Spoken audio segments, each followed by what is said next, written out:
은혜로운 찬양 연주 너무나 감사합니다. 저자는 하나님께 기도합니다. 1절에서 저자는 하나님께서 자신의 음성과 간구를 들어주신다고 믿고 있습니다. 2절은 1절의 믿음보다 더 구체적입니다. 그냥 들으시는 정도가 아니라 귀를 기울여 들어주십니다. 귀를 기울여 들어주신다는 것은 기도를 들으시려는 하나님의 적극성을 강조한 것입니다. 누군가의 말을 단순하게 들어주는 것과 귀를 기울여 듣는 것은 엄연한 차이가 있습니다. 우리는 타인의 이야기를 얼마든지 들어줄 수 있습니다. 하지만 모든 이야기에 귀를 기울여 듣진 않습니다. 귀를 기울여 듣기 위해서 많은 에너지가 필요합니다. 가장 깊은 사랑의 관계에 있는 부모와 자식 간의 관계에서도 부모는 자녀의 이야기를 들어주긴 하지만 모든 이야기에 귀를 기울여서 듣지 못합니다. 반드시 들어줘야 하는 이야기와 덜 중요한 이야기를 구분하여서 꼭 들어줘야 하는 이야기에 더 많은 관심을 가지고 귀를 기울이게 됩니다. 하지만 시편 저자가 고백하는 하나님은 아무 생각 없이 기도를 들어주시는 분이 아닙니다. 저자는 하나님께서 자신의 기도에 귀를 기울이시고 적극적으로 들어주신다고 고백합니다. 저자는 기도를 할 때에 이런 확고한 믿음을 가지고 기도를 하고 있습니다. 우리가 기도를 할 때 필요한 것이 바로 이 저자의 이 고백입니다. 저자는 하나님께서 자신의 기도를 들어주신다는 확고한 믿음이 있습니다. 이러한 확고한 믿음이 있을 때에만 우리는 꾸준히 기도할 수 있습니다. 이 시대에 필요한 사람은 능력 있는 사람입니다. 그 능력은 사람에게서 나오는 능력이 아니라 위로부터 하나님으로부터 나오는 능력으로 옷 입은 사람입니다. 그런 사람은 바로 기도하는 사람입니다. 하나님은 기도하는 사람을 통해서 역사하시기 때문입니다. 기도하는 사람은 하나님께서 자신의 기도를 들어주신다는 확고한 믿음이 있습니다. 그 확고한 믿음이 기도의 사람을 기도의 자리로 이끌어 줍니다. 그래서 기도의 사람은 말을 잘하는 사람이 아니라 하나님께 대한 신뢰가 있는 사람입니다. 하나님께서 자신의 기도에 귀를 기울여 주신다는 믿음이 있는 사람입니다. 3절 4절입니다. 사망의 줄이 나를 두르고 수월의 고통이 내게 이름으로 내가 환난과 슬픔을 만났을 때에 내가 여호와의 이름으로 기도하기를 여호와여 주께 구하오니 내 영혼을 건지소서 하여도다. 저자는 과거 죽을 뻔했던 경험이 있습니다. 사망의 줄이 마치 괴물처럼 손을 뻗어서 자신을 둘렀습니다. 경찰이 범인을 데려가기 위해 줄로 몸을 감싸 포박하듯이 저자는 사망의 줄로 꽁꽁 묶여서 사망의 포로가 된 듯 누가 봐도 죽은 줄로만 알았던 때가 있었습니다. 두르다라는 말은 고통이 주기적으로 반복되는 것을 의미합니다. 저자를 괴롭히는 사망의 줄이 시시각각 그를 재워오면서 극도의 고통이 그를 찾아와 만났습니다.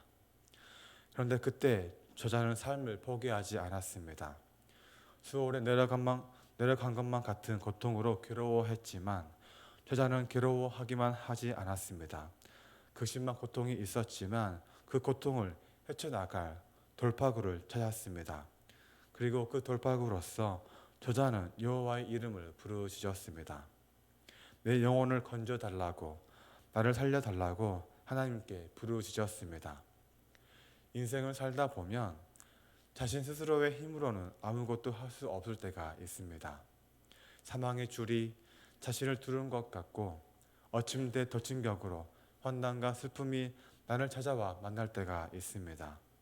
그럴 때 우리의 유일한 돌파구는 여호와 하나님의 이름입니다. 하나님의 이름을 부르며 기도하는 것입니다.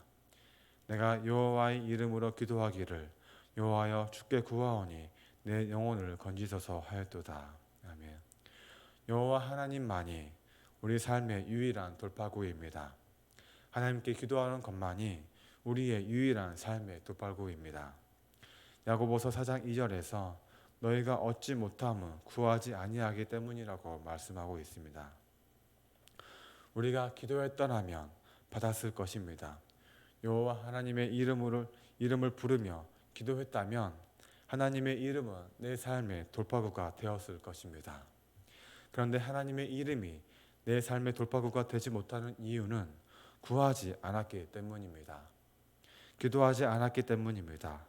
구하지 않았기에 여호와 하나님의 이름은 내 삶에 아무런 힘이 되어줄 수 없는 것입니다. 얻지 못함은 구하지 않았기 때문입니다. 더 많이 구하면 더 많이 얻고 적게 구하면 적게 얻는 것이 영적인 세상의 원리입니다. 따라서 구하지 않고 기도하지 않은 그 결과는 내가 아무것도 얻지 못한다는 것입니다. 하나님이 내 삶에 아무런 힘이 되어주지 못하는 것은 하나님이 능력이 없어서가 아니라 내가 구하지 않았기 때문입니다. 하나님을 내 삶의 돌파구로 삼지 않았기 때문입니다. 기도하지 않음의 결과는 하나님이 나에게 아무런 도움이 되지 못하는 것입니다. 다윗은 고백합니다. 여호와는 나의 반석이시요 나의 요새시요 나를 건지시는 이시요 나의 하나님이시요 내가 그 안에 피할 나의 바위시요 나의 방패시요 나의 구원의 뿌리시요 나의 산성이시로다. 아멘.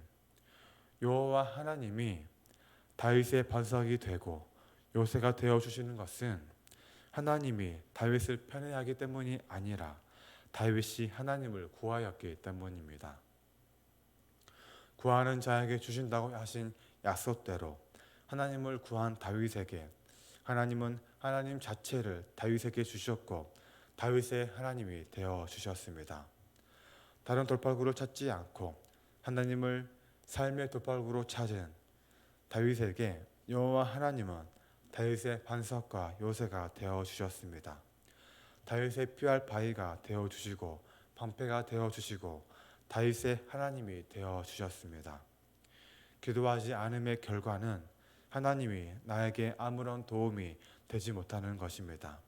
하지만 하나님을 구하는 그 기도의 결과는 하나님이 나의 반석이 되어 주시고 요새가 되어 주시고 피할 바위가 되어 주시고 방패가 되어 주시고 나의 하나님이 되어 주시는 것입니다.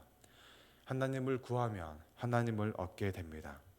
그래서 기도는 자기 훈련이 아니라 하나님을 얻고자 하는 몸부림인 것입니다. 기도하지 않을 때 우리의 삶은 나에게 종속되어 있습니다. 내 삶은 나의 통제 안에 있게 됩니다. 하지만 기도할 때 우리는 내 삶에 대한 통제권을 잃게 됩니다.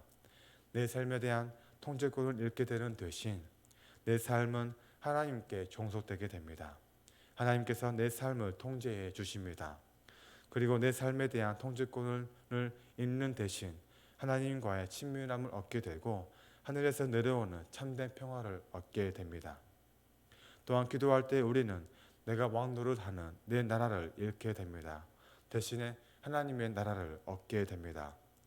기도하지 않음의 결과는 내 자신과 내 삶을 나의 통제 아래 놓고 살게 되는 것이며 하나님으로부터 독립된 나라를 이루며 살게 됩니다.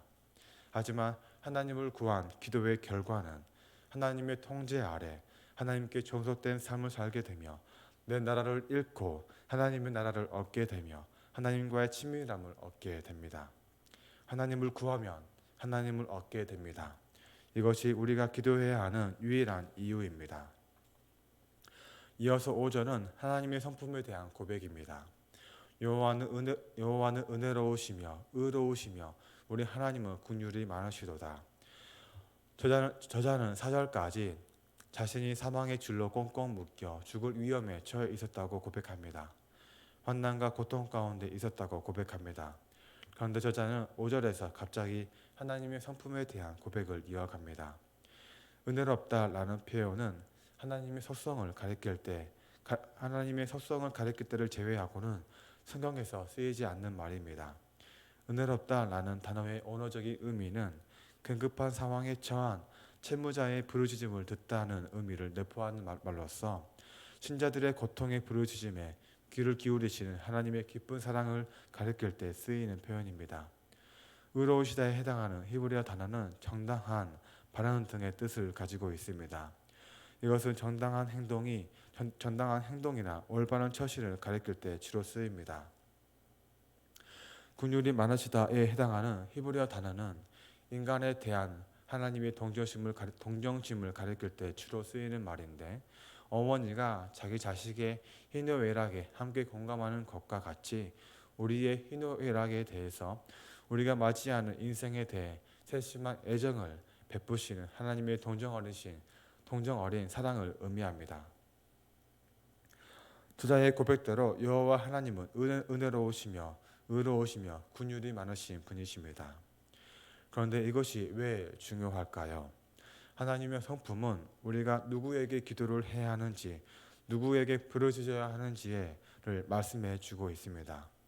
자녀가 부모님께 부르짖는 이유는 부모만큼 자식을 사랑하는 사람이 없기 때문인 것처럼 우리가 하나님께 부르짖어야 하는 이유는 하나님만큼 우리에 대해 은혜로우시고 의로우시고 자비를 베푸시는 분이 없기 때문입니다. 6절입니다. 여호와께서는 순진한 자를 지키시나니 내가 어려울 때에 나를 구원하셨도다. 아멘.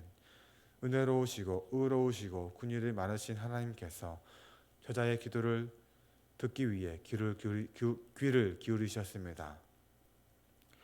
저자가 부르짖을 때 저자의 부르짖음을 들으셨습니다. 그리고 저자를 사망 가운데에서 구원해 내셨습니다. 양이 웅덩이에 빠지면 주인은 수단과 방법을 가르지 않고 건져내듯이 사망의 웅덩이에 빠진 저자를 하나님은 수단과 방법을 가르지 않고 건져내셨습니다. 이어서 7절과 9절은 하나님께로부터 건짐을 받는 저자의 감사와 찬양의 독백입니다. 내 영혼아 내 평안함으로 돌아갈지어다. 여호와께서 너를 우대하심이로다. 주께서 내 영혼을 사망에서 내 눈을 눈물에서 내 발을 넘어짐에서 건지셨나이다. 내가 생명이 있는 땅에서 여호와 앞에 행하리로다. 아멘. 그리고 이어서 저자는 10절에서 이렇게 고백합니다. 내가 크게 고통을 당하였다고 말할 때에도 나는 믿었도다. 저자는 과거를 회상하며 이렇게 말합니다. 세상 모든 사람이 나에게 망하였다고 말할 때에도 나는 믿었도다. 저자는 믿었습니다. 저자는 무엇을 믿었던 것일까요? 자신은 망하지 않고 다시 재기에 성공할 수 있다는 것을 믿은 것일까요? 자신은 살아날 수 있다고 믿은 것일까요? 세상에서 다른 사람과 비교할 수 없을 만큼 부를 이룬 사람들은 모두 자기 자신에 대한 믿음이 확고한 사람이었습니다. 성공에 대한 믿음, 자기 자신에 대한 믿음을 잃지 않는 것이 성공의 비결이라며 세상의 젖들은 외쳐대곤 합니다.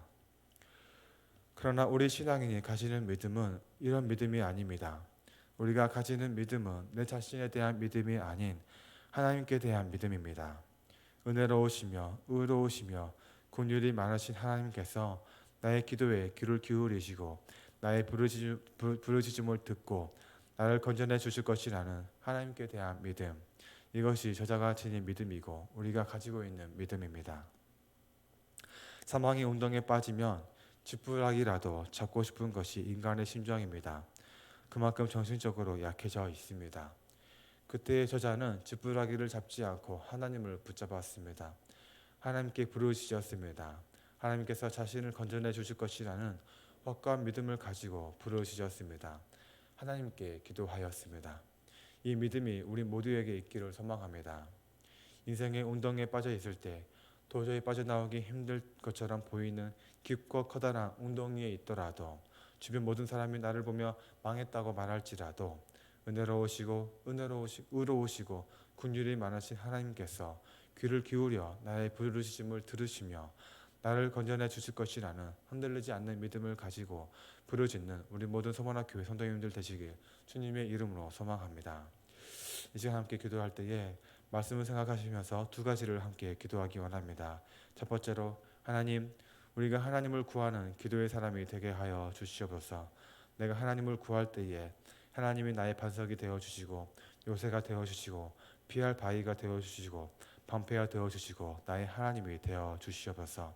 두 번째로 믿음이 부족한 저희를 불쌍히 여겨주시고 우리 자신에 대한 믿음이 아닌 우리를 구원하시고 건져내 주실 하나님께 대한 신뢰와 믿음을 가질 수 있도록 굳건한 믿음을 허락하여 주시옵소서. 이렇게 두 가지를 놓고 함께 기도하시겠습니다. 기도하겠습니다. 하나님 아버지,